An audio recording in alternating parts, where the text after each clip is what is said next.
Вот пока мы еще не начали запись, мы с вами очень много говорили на разные темы. Ну, давайте начнем сначала, чтобы зрители понимали, кто и что вы, да. А, Вы занимаетесь преподаванием, и у вас очень много детей.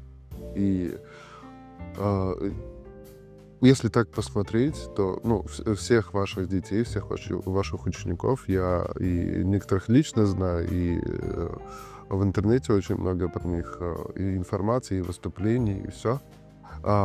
Каждый ваш ребенок, каждый ваш ученик, вы не против, если я их прям ребенок называю? Это они мои дети. Да. Даже те, которые уже очень взрослые. Вот каждый ваш ребенок, он своеобразный, он не одинаковый. То есть не как под копирку все, а все своеобразные со своим тембром, со своим стилем, со своими эмоциями.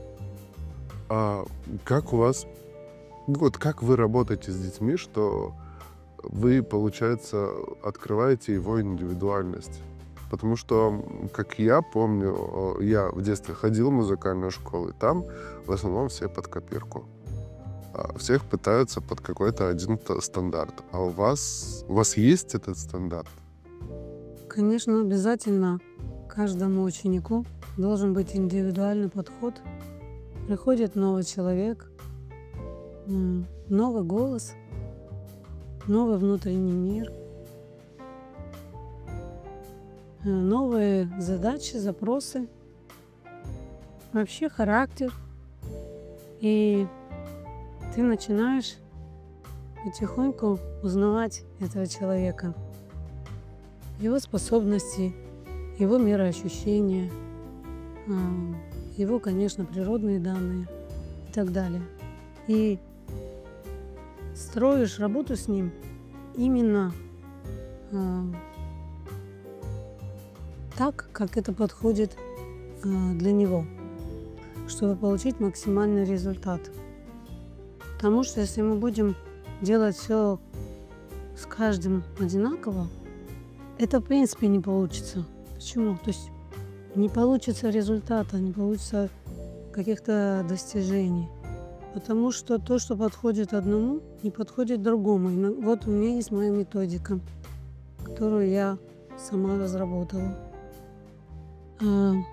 Есть распевки, есть работа над песней, технические моменты. Если вот вы ко мне бы пришли, я вам объясняю, рассказываю, вы начинаете петь. Я вижу, что раз попробовали, 2, 3, не получается. Я начинаю думать, как зайти с другой стороны. И очень часто я прямо на месте, на ходу начинаю придумывать какие-то техники именно для этого человека. И тогда он начинает раскрываться, его голос начинает совершенно по-другому звучать. Обязательно нужен индивидуальный подход к каждому. Тогда не будет никого под копирку. Все будут так. У меня так и получается. Вот вы знаете многих моих учеников, ведь никто не поет и никто не похож друг на друга. Даже на меня не похожи. Вот, потому что иногда спрашивают, часто бывает, что ученики, их посылы, вообще звучание напоминает их педагога. Так не должно быть. У меня каждый — это отдельная личность со совершенно своей природой, своим подходом, своими возможностями. Поэтому каждый из них артист в единственном экземпляре. Я очень горжусь этим, что вот у меня такие ребята. Как вы пришли к преподаванию и с чего вы начинали? Можете открыть завесу тайны, потому что мы с вами не были знакомы до этой передачи. Единственное, когда Николь приходила, во сне мы в этот момент с вами познакомились. Но очень хочется узнать, как вы пришли к этому. Музыкой, в частности, пением, я начала заниматься с 10 лет, очень так интенсивно. я была выбрана в советское время. В нашей республике был всемирно известный хор, капелла детская хоровая. И вот меня туда отобрали. С этого началась моя певческая деятельность. Я там пропела 10 лет, выросла. Моим первым педагогом и таким, наверное, фундаментом вообще всего того, что я сегодня из себя представляю, был мой первый педагог. Как раз дирижер этого хора. Я очень многому от него научилась. И, наверное, вот эта любовь к музыке и даже к преподаванию, это все от него. Потому что я помню, что мне было 14 лет. Но я была талантливая, способная девочка, так скажем. Вот, и он это видел во мне. И вот мне было 14 лет, когда он мне впервые поставил перед капеллой. Мы тогда готовили новую программу, учили крупную форму «Стабат Матер Перголези». Вот, для одного масштабного фестиваля. И я разучивала с каждым голосом их партии сама. А уже он потом... Да, мне было 14 лет. Мы в тот момент практиковали, знаете, что на каникулах выезжали в лагеря, чтобы там делать новую, абсолютно новую большую программу, вот несколько произведений. Вот. И я сама была удивлена, когда он сказал: Аида, иди сюда. Я пришла, он говорит: давай, учи партии. Ну, я была, конечно, ошарашена, взволнована, но так как, я не знаю, у меня, видимо, какая-то вот предрасположенность к этому есть, видимо, не знаю, вот с юных лет. Ну, я встала, знаете, я всегда знала все партии, всех голосов. И на концертах бывали конкурсы часто. Ну, руководитель тоже волнуется, естественно. И когда были какие-то сложные места, где кто-то вдруг должен на какой-то там доле вступить или что, он всегда так взглядом на меня смотрел, потому что он точно знал, что я точно знаю. Потому что это волнение, и ты, будучи взрослым, тоже можешь чуть-чуть растеряться. Я вот так вот делала. Поэтому он как-то был во мне, видимо, уверен. Я не знаю, для меня это тоже было какое-то удивление, открытие. И вот, начиная с того дня... Получается, вот в 14 лет, считаете... Да, все вспомню. Поэтому, ну вот, если мне 53, это мы оставим за кадром, то считайте, сколько лет я, так сказать, занимаюсь преподаванием. А потом уже я захотела это получить как профессию. Вот. Ну и пошло-поехало. В общем, я с детства в пении, в музыке, я уже даже точно не помню прям поэтапность. Я помню, что когда я училась и была студенткой, я уже тогда занималась с детьми и со студентами младших курсов, у которых были какие-то проблемы. Кому-то надо было что-то пересдать, сдать. Они обращались ко мне, вот я их с ними занималась. Они, кстати, очень даже успешно, прилично сдавали свои экзамены. Вот это вот такие вот были первые у меня шаги. Талант — это всегда с детства приходит. Если ты его не раскроешь, он дальше и не пойдет. И вам повезло, что вам вот именно вот в такое время человек дал возможность его открыть. И сейчас, получается, вы уже сами даете возможность другим детям открыть свои таланты и показать их миру. И если вот говорить об этой позиции, вот вы сказали, что каждый руководитель все равно нервничает. Конечно. А вы нервничаете, когда... Как сильно вы... По-другому вопрос давайте. Как сильно вы нервничаете, когда выступает ваш ребенок на сцене? Я скажу честно, очень сильно. Очень сильно. Ну, я, конечно, это не показываю ребятам. Перед выступлением я их всегда настраиваю, распеваю, когда есть возможность, когда я прям вот рядом. Ну, иногда бывает даже вплоть до того, что онлайн могу распеть, когда это очень серьезные конкурсы, и меня нет там. Ну, вот как Мы заранее онлайн. быстренько там время назначаем, выбираем, распеваемся, что-то повторяем. Я их настраиваю психологически тоже, потому что психологический момент, он важен.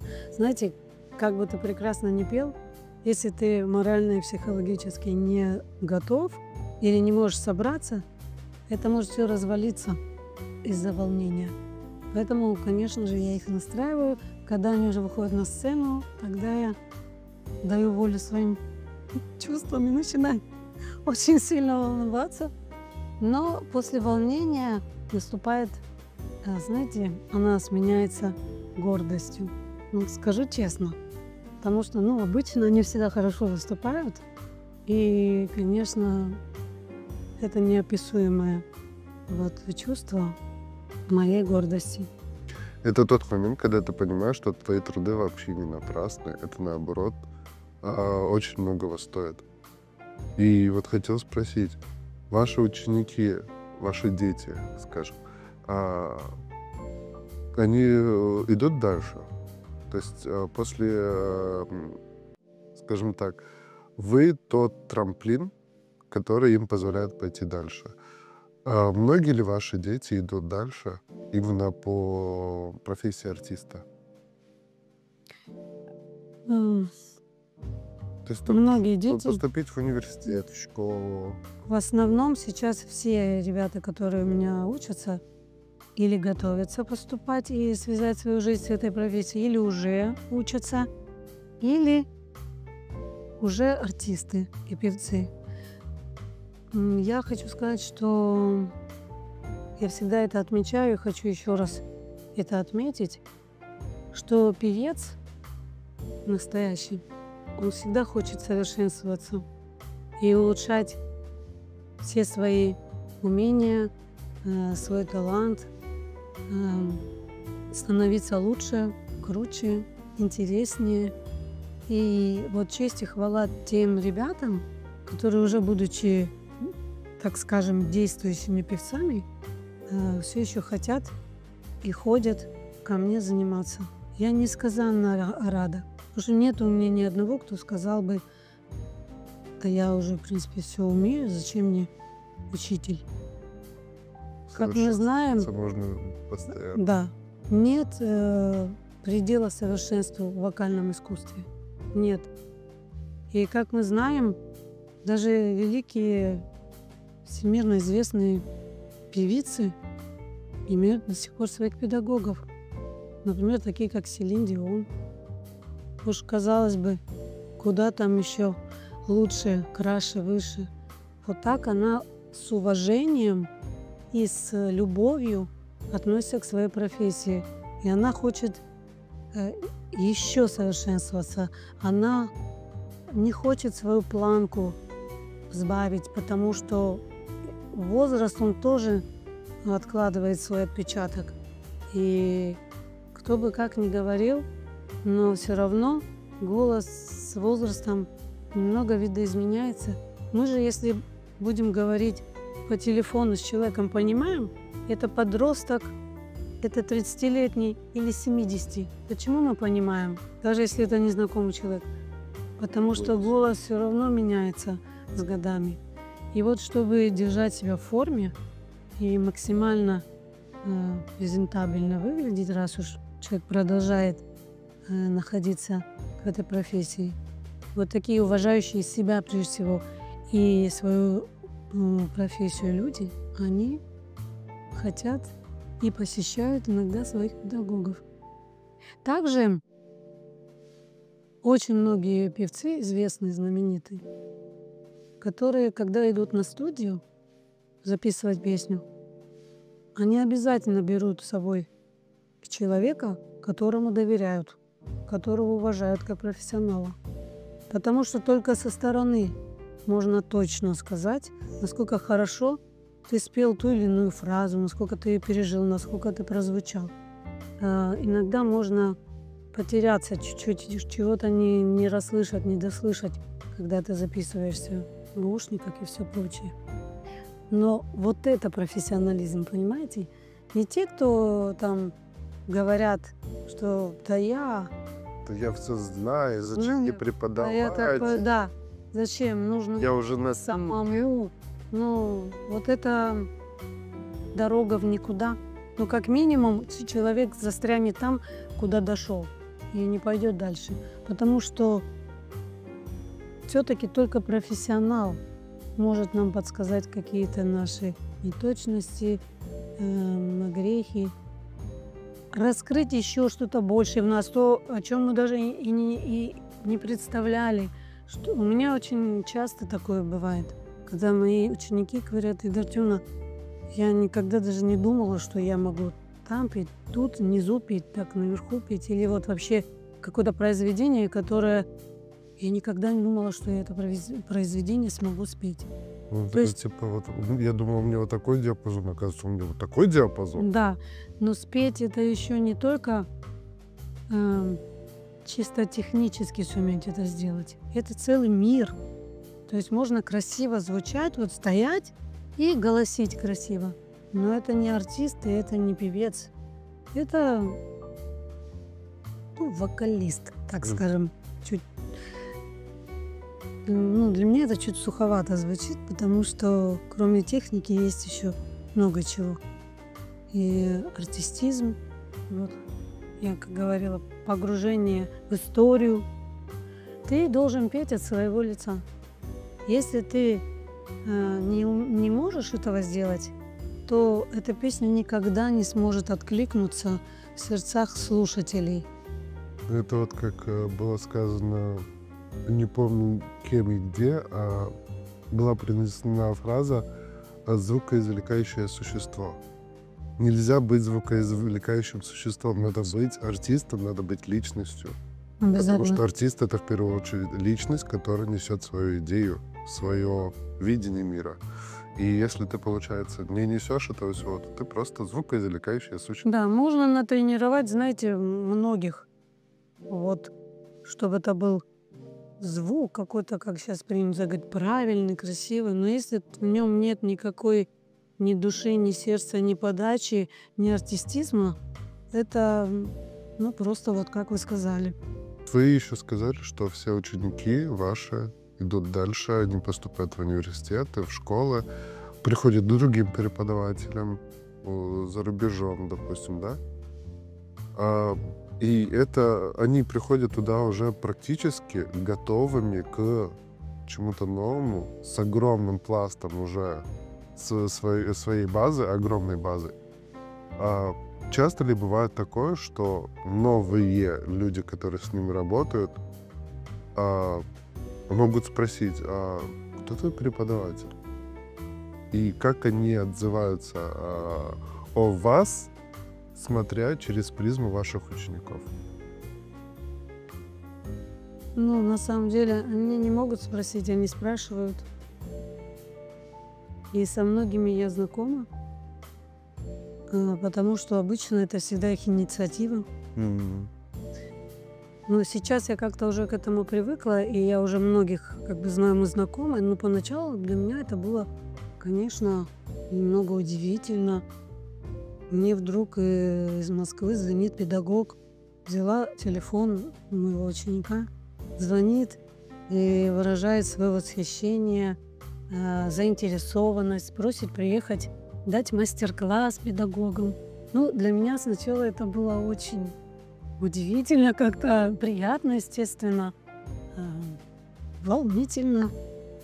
Ну, на самом деле я ездила и не один раз, и все проходило там замечательно, большая заинтересованность была. Знаете, очень приятно, что эти люди тоже, вот мы говорили о певцах только что, но эти педагоги, казалось бы, со своим статусом, мне очень в них нравится то, что они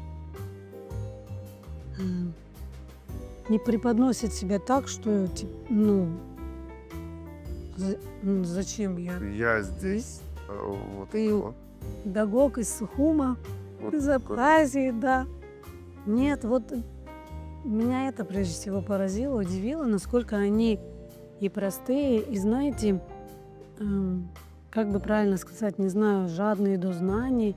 Им очень интересно, потому что они видят э, уже какой-то готовый результат и продукт, ну, по крайней мере, на каком-то этапе. И им очень интересно и иногда непонятно, понимаешь, что вообще-то это подросток. И как...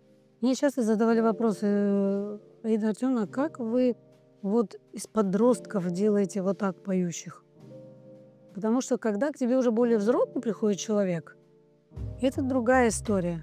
А тем более, если он с каким-то там багажом уже и так далее, ты там можешь улучшить его еще, да, обогатить какие-то его уже знания, возможности, способности.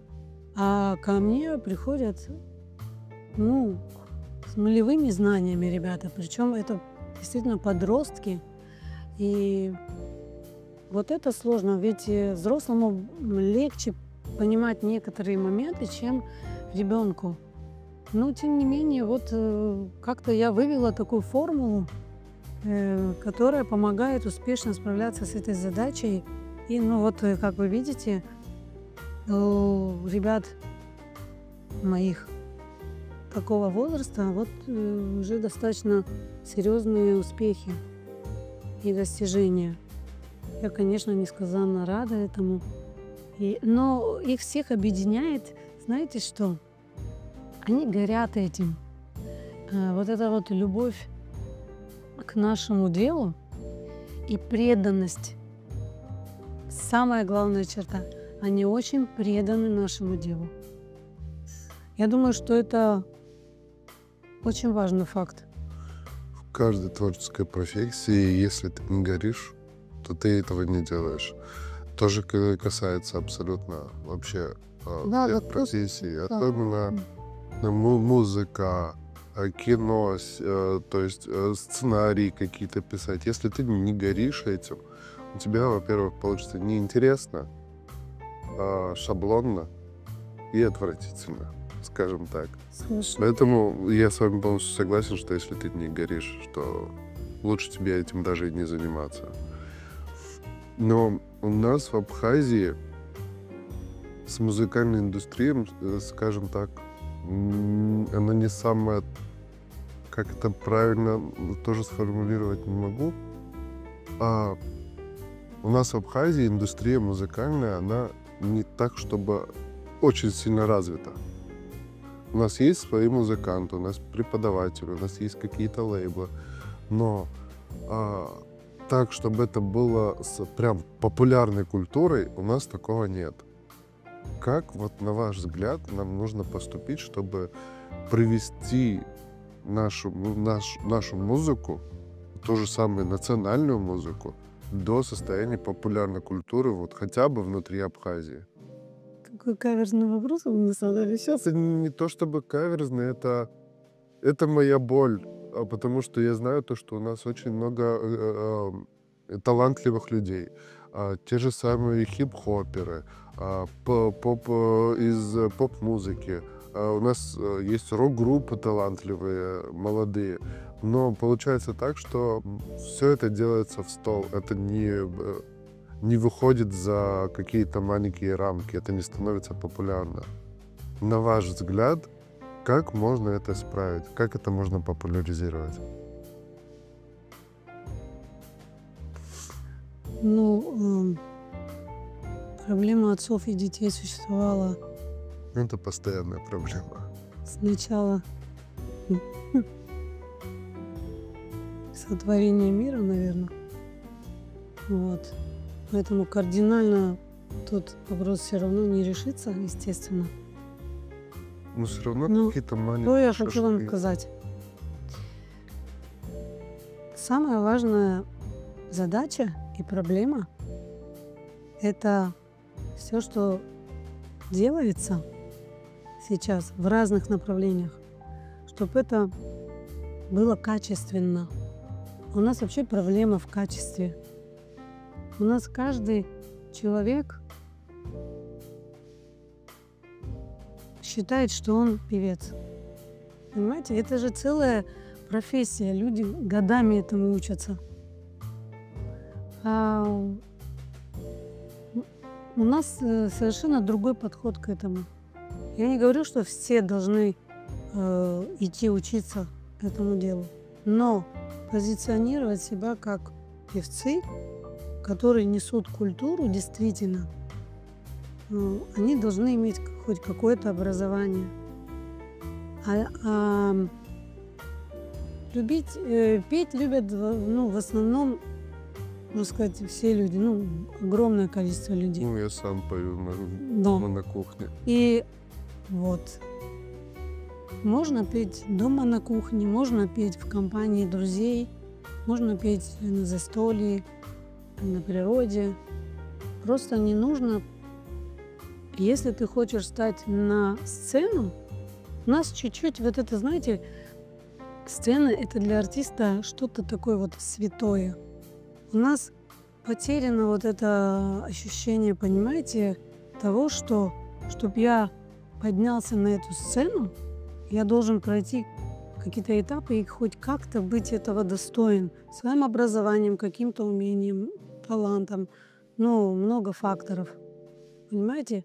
А сейчас человеку ничего не стоит просто взять микрофон, и он уже артист. Уровень значимости, что такое певец и артист, у нас немножко, знаете, стерлось. Как-то воспринимается недолжным образом. И из-за того, что музыки может и много, но она не всегда качественного характера, может быть, поэтому и людям из-за этого не нравится, может, поэтому какое-то непринятие разных направлений. А так вообще должны быть целые программы государственные. У нас могут осуждать. У нас вообще какое-то чуть-чуть предвзятое мнение иногда на те вещи, на которые можно было бы, наверное, посмотреть с другой точки зрения.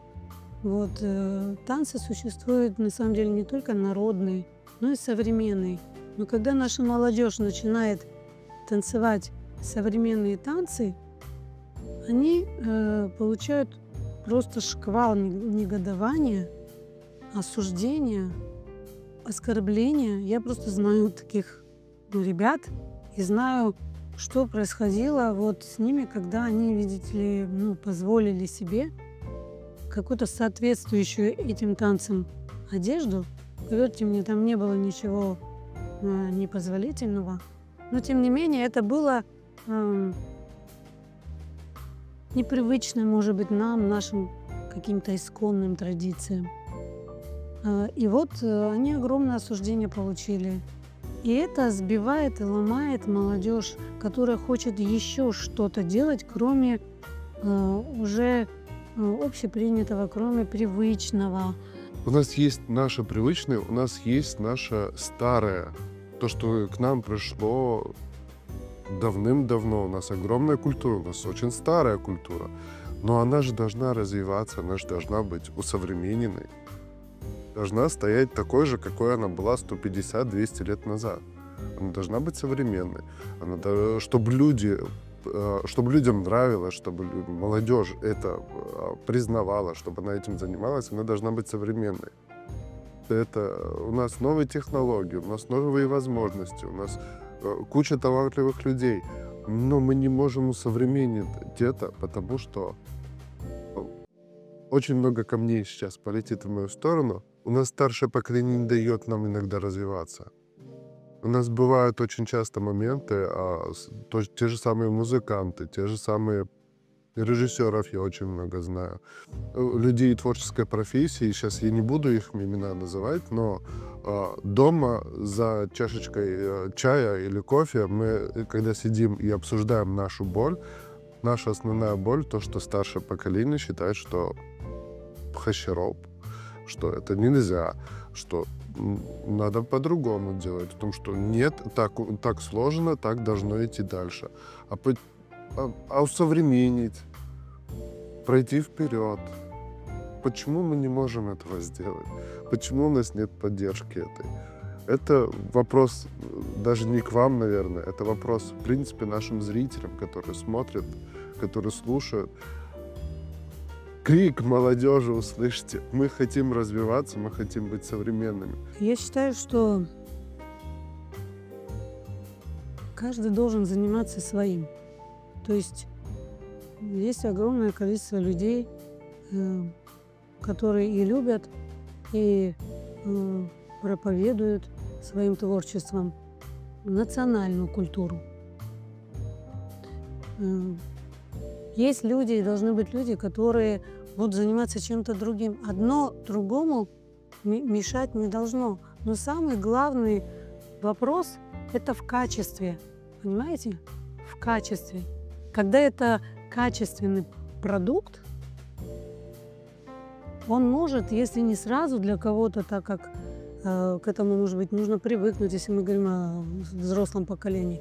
Но когда понимающие люди видят, как это сделано, понимаете, то я думаю, что человек, разбирающийся немного в том, что такое хорошо и плохо, он все равно это примет. Естественно, нигде, ни в одной стране не бывает, чтобы только там народная музыка была или только современная музыка была. Она же живет обоюдно, параллельно идет. Просто каждый должен заниматься своей сферой и заниматься этим качественно. А у нас с этим проблема. Очень часто наша молодежь, кстати говоря, вот, я понимаю ваш крик души, но не хочет учиться. Она хочет это делать вот как на душу ляжет, вот проще говоря. Правильно, да. Понимаете? А зачастую это бывает очень некачественно. Некачественно. И это не является хорошим примером для подрастающего поколения. А подрастающее поколение должно видеть качественный продукт и быть знаком и с народной музыкой, допустим, если о музыке речь, и с современной музыкой, и с классической музыкой, с хорошей. Мы на чем росли? Мы же плохую классическую музыку не слушали, и, в принципе, мы даже ее и не знаем. Понимаете? Человек на этом растет и духовно, и профессионально, и по-всякому нравственно. Даже если это современное искусство, оно должно быть классно сделанным.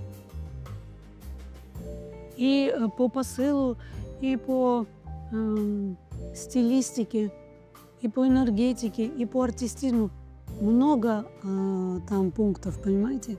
Не, я понимаю о том, что это палка в двух концах, и о том, что то же самое молодое поколение, когда что-то пытается сделать и сталкивается с критикой, я не говорю про критику типа «фу, это ужасно», там, а с людьми, которые... У меня такое было, то, что я сделал какую-то работу, прошел мой коллега и разложил все по полочкам. Вот тут вот ошибка, тут нужно было вот так вот сделать. Как бы я понимаю, что это твое видение, но смотри, вот так вот будет правильнее, вот так вот будет качественнее. Вот. То есть у нас не всегда есть вот такая поддержка в плане старшего поколения, которое занимается этим профессионально, которое знает, как сделать правильно и как делать неправильно. И я вот про это говорю, о том, что наше поколение, оно пытается развиваться, пытается идти вперед, но поддержки мало от кого получишь. Это, на мой взгляд, одна из главных проблем. У нас вообще все новое принимается... В штыки. Сложно. И у нас есть такое, конечно. Но, возможно, знаете, это от какого-то тоже незнания. Потому что если бы привозили сюда какие-то кинофестивали или какие-то музыкальные фестивали и видели что-то другое, альтернативное или новое, люди ведь тоже самообразовываются таким образом. Они начинают по-другому, у них видение другое совершенно становится. И вполне может быть такое, что им что-то, то, что им непривычно, им может понравиться. И вообще, каким образом взращивается в нас наш вкус культурный, если это музыканты, музыкальный. Вот именно так. Мы уже переходим прям практически к концу, потому что нашу тему можно обсуждать очень долго, но в рамках нашей передачи Small Talk, то есть маленький разговор, мы не можем раскрыть эту тему до конца, но, по крайней мере, мы дали пищу для размышлений всем, кто нас сейчас смотрит. И под конец я хотел бы ваше личное чуть-чуть вывести, то есть ваша профессия педагога, ваша цель и ваша миссия, на ваш взгляд, какова? Ваша мечта? Открыть свою вокальную школу, где будет преподаваться моя методика вокальная, которая достаточно успешно приносит свои плоды. И не хотелось бы, чтобы со мной были мои единомышленники и люди, владеющие моей методикой. Пока это только мои ученики. Но они взрослеют. И так или иначе, все равно, я думаю, педагогической деятельности, наверное, будут заниматься, чтобы делиться своими знаниями с другими и раскрывать их, и давать возможность тоже достигать высот и своей мечты. А если сказать все это одним предложением? Если как-то сформулировать одной фразой то, что я несу своим ученикам и вообще в мир вокального искусства, наверное, эта фраза прозвучала бы так: искусство в каждом звуке. Это на самом деле очень важно, потому что это должно быть искусство в самом лучшем смысле этого слова. Не просто петь песни, потому что мне это нравится, а нести искусство.